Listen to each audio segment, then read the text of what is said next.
قدش کمان شد زبان غمها قدش کمان شد دلم گرفته زدان زهرا علی علی جان علی علی جان علی علی جان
शब शहादत के मौके पर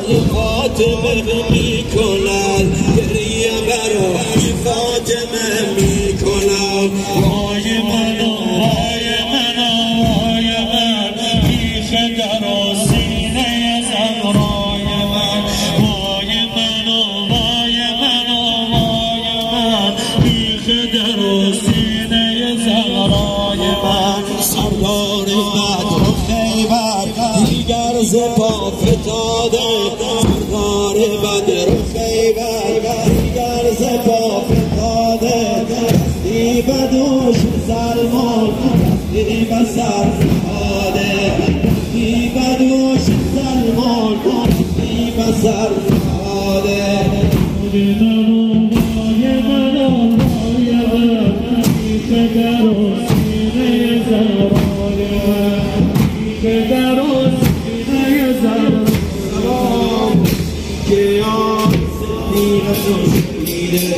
هشتم رو بخیر رو چند کلمه دعا کنیم انشاءالله اجل همه با حضرت فاطمه زهرا سلام الهی و پهلوی شکسته فاطمه زهرا اللهم اجل لولیک الفرج اجل لولیک الفرج فرج آقامون مولامون صاحبمون امام زمان را برسان اموات گذشتگان علما اسیران خاک امام راحل فرزندانش غریق رحمت بگردان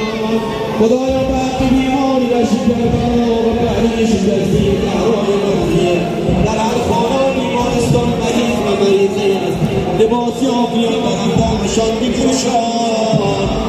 جهت خشنودی المؤمنین المؤمنات اسیران خاک حقداران و غلامان مناسب گذشتگان خودتان بخوانید رحم الله من اکرمون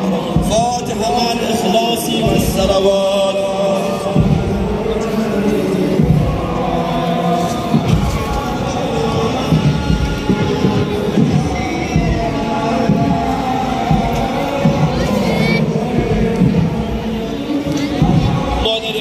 دعا بوده و مکتبات زهرا انشاءالله آجدش برآورده بگردم اگر برید بگردم برای خودش